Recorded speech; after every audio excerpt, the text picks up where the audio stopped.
Бажаю здоров'я, шановні українці і українки. Передусім я хочу відзначити наші бойові бригади, усіх воїнів, які б'ються на найбільш гарячих напрямках фронту. Дякую усім воїнам, які своїми штурмами та своєю стійкістю, героїчною стійкістю доводять на ділі, що Україна здатна протистояти російському тиску, здатна знищувати окупантів, здатна перемогти. 53-я і 110-та окремі механізовані бригади, 79-та бригада ДШВ. Дякую, хлопці, за Авдіївку та Мар'янку. 14-та, 32-га та 57-ма окрема мотопіхотна бригада. Дякую за захист Куп'янського напрямку.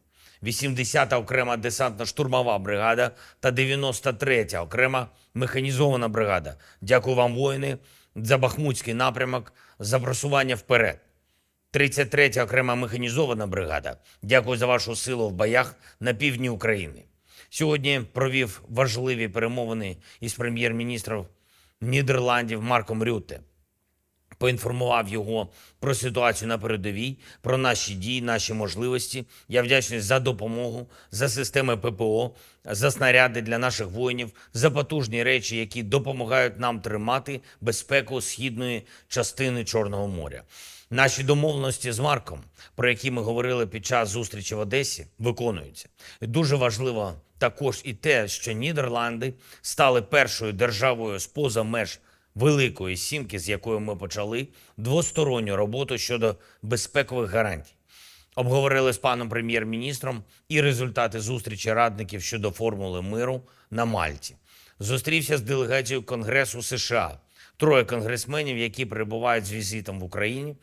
Важливий візит солідарності. Я вдячний усім в Конгресі, в обох партіях, хто допомагає захищати свободу. Президенту Байдену, його команді та кожному американцю, хто відчуває, що свобода у світі може вистояти лише тоді, коли Америка сильна і коли у ворогів вільного світу немає сумніву в американському лідерстві. Я поінформував конгресменів про ситуацію на передовій, про дуже успішне застосування американських атакамсів, нещодавно переданих нашим силам оборони.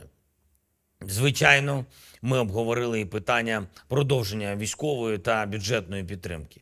Провів сьогодні і кілька важливих нарад щодо наших подальших міжнародних кроків. Нараду підсумкову щодо зустрічі радників на Мальті та наступних планів по формулі миру. Нараду щодо очікуваної оцінки від Єврокомісії по нашому прогресу в європейській інтеграції.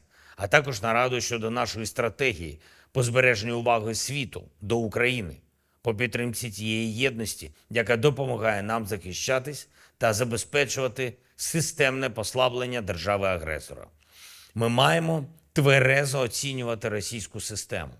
Вони мобілізували всі сили, щоб спробувати не втратити захоплене в Україні, але свою територію при цьому забруднили таким рівнем ненависті та деградації, що вже вдруге за цей рік в Росії втрачається контроль за подіями. То заколотники йдуть на Москву, і ніхто їх не зупиняє, то випаровується вертикаль влади в Дагестані, і відбувається справжній погром.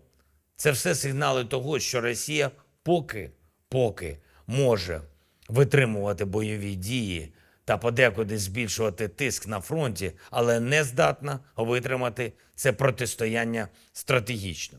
Стратегічно ми всі маємо бути міцними, маємо бути єдиними, маємо робити можливе і неможливе, аби вистояти і повернути своє.